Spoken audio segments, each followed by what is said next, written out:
So today we will be talking about the internal respiration, that is the cellular respiration. External respiration में हमने समझ लिया कि कैसे O2 अंदर आता है और कैसे CO2 बाहर जाता है, ये हम ऑलरेडी पढ़ चुके हैं प्रीवियस क्लास में. ठीक है, अब हमें पढ़ना है कि ये जो O2 अंदर आया, अब इस O2 को how this O2 will break the glucose जो हमारी बॉडी में ऑलरेडी है. कहाँ से मिला वो glucose? By the process of nutrition. Nutrition के दौरान जब हमने फूड को डाइजेस्ट किया, कार्बोहाइड्रेट को डाइजेस्ट किया, तो क्या मिला था हमको? ग्लूकोज मिला था. और ये ग्लूकोज कहाँ पे पहुंचा हुआ है? ईच एंड एवरी सेल में. तो सेल्युलर रेस्पिरेशन में क्या होगा? जो सेल में ग्लूकोज है, वो ग्लूकोज जो हमने अभी ऑक्सीजन लिया ड्यूरिंग द एक्सटर्नल रेस्पिरेशन, वो that O2 will break this glucose to produce energy. How? ये हम पढ़ने वाले हैं. ठीक है, तो क्या पढ़ रहे हैं हम लोग? एक्सटर्नल रेस्पिरेशन, और we rather will say that we are talking about cellular respiration. ठीक है, तो सेलुलर रेस्पिरेशन में क्या होगा कि हमारे पास क्या है? हमारे पास दो चीजें.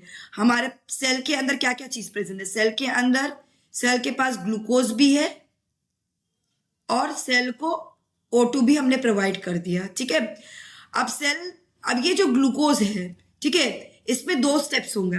एक तो तुम्हारा होगा, सबसे पहला स्टेप होगा सेलुलर रेस्पिरेशन के अंदर में कि स्टेप्स. ठीक है, स्टेप्स ऑफ सेलुलर रेस्पिरेशन. सबसे पहले तुम्हारा स्टेप होगा ग्लाइकोलाइसिस.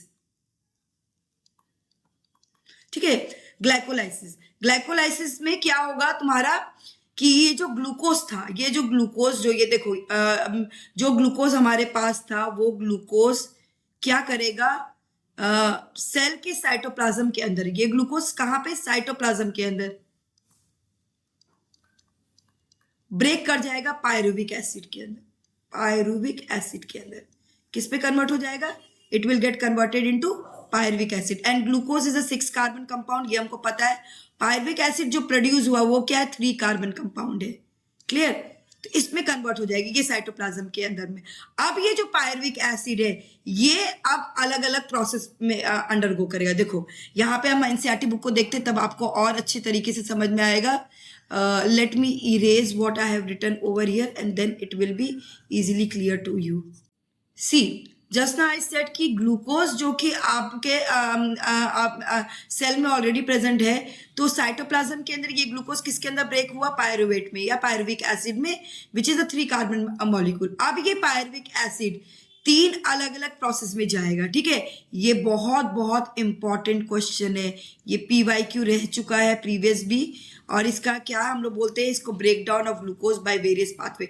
अगर आप इसको इस फ्लो चार्ट के थ्रू भी एक्सप्लेन करोगे तो आपको पूरा का पूरा 3 मार्क्स मिल जाएगा. ये 3 मार्क्स का क्वेश्चन है.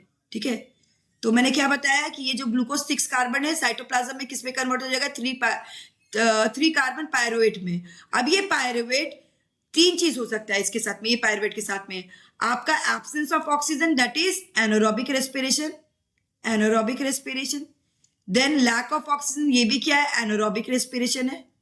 ठीक है, this pyruvate will undergo anaerobic respiration और एरोबिक रेस्पिरेशन. ठीक है, तो प्रेजेंस ऑफ ऑक्सीजन क्या हो गया आपका? Aerobic respiration. एनारोबिक में 2 केस होगा. मैं ऑलरेडी आप लोग को उसमें बता चुकी प्रीवियस क्लास में कि एनारोबिक में 2 केस हो सकता है. एब्सेंस ऑफ ऑक्सीजन मतलब कि बिल्कुल ऑक्सीजन नहीं मिल रहा, और लैक ऑफ ऑक्सीजन मतलब ऑक्सीजन मिल रहा है लेकिन जितना चाहिए उतना नहीं मिल रहा है. तो पायरुवेट अगर एब्सेंस ऑफ ऑक्सीजन में गया, मतलब बिल्कुल भी ऑक्सीजन नहीं मिला, ये कहाँ पे होगा? ईस्ट सेल में. तो क्या बनाएगा? इथेनॉल. ठीक है, इथेनॉल इज एन अल्कोहल. उसके साथ साथ क्या बनेगा? Carbon dioxide plus energy release होगा. इथेनॉल क्या है? 2 कार्बन मॉलिक्यूल है. ठीक है, अब ये क्या हो गया? यहाँ पार्शियली डाइजेस्ट हुआ, क्योंकि यहाँ पे क्या हुआ? कंप्लीटली ब्रेक डाउन नहीं हुआ आपका पायरुवेट का. ठीक है, अब नेक्स्ट एनारोबिक में क्या? Lack of oxygen. ये कहाँ होगा? इन आर मसल सेल्स, हमारे ह्यूमन के मसल सेल्स में. ये किस में कन्वर्ट हो जाएगा? 3 कार्बन मॉलिक्यूल में ही रहेगा, दैट इज लैक्टिक एसिड में कन्वर्ट हो जाएगा और एनर्जी प्रोड्यूस होगी. ठीक है, एंड द थर्ड जो है, जो कि एरोबिक रेस्पिरेशन में होगा, मतलब प्रेजेंस ऑफ ऑक्सीजन. अगर ये ग्लूकोज को ऑक्सीजन मिलेगा, ये कहाँ पे होगा? माइटोकॉन्ड्रिया, सेल के माइटोकॉन्ड्रिया के अंदर होगा. और उस केस में ये कार्बन डाइऑक्साइड में कन्वर्ट हो जाएगा और साथ में क्या रिलीज होगी? Water plus energy. यहाँ पे कंप्लीट डाइजेशन हो रहा है, यहाँ सॉरी कंप्लीट ब्रेक डाउन हो रहा है, not digestion, complete break down हो रहा है. ठीक है, कंप्लीट ब्रेक डाउन हो रहा है इसका ग्लूकोज का. ठीक है, break down of glucose. So this is how glucose is broken down to produce energy. And very important topic with the board's point of view. ये 3 मार्क्स में क्वेश्चन पूछा जाता है और इसको अगर आप इस फ्लो चार्ट के थ्रू भी एक्सप्लेन करोगे तो आपको पूरा का पूरा 3 मार्क्स मिलेगा. आई होप कि आपको ये बहुत अच्छे तरीके से समझ में आ गया. ठीक है.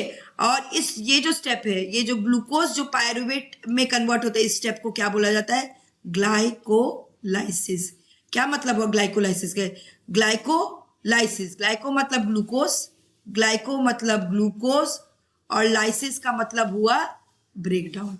तो ग्लूकोज का अगर हम ब्रेकडाउन कर रहे हैं तो उस प्रोसेस को हम क्या बोलेंगे? ग्लाइकोलाइसिस. किस में ब्रेकडाउन कर रहे हैं? पायरुवेट में. ठीक है. पायरुवेट फर्दर एरोबिक एनारोबिक दोनों में दोनों के अंदर जाएगा. ठीक है. जो कि मैंने अभी एक्सप्लेन कर दिया. आई गेस आपको अच्छे से समझ में आ गया होगा कि मैं मतलब एक सेलुलर रेस्पिरेशन के अंदर क्या होता है. Thank you for watching this.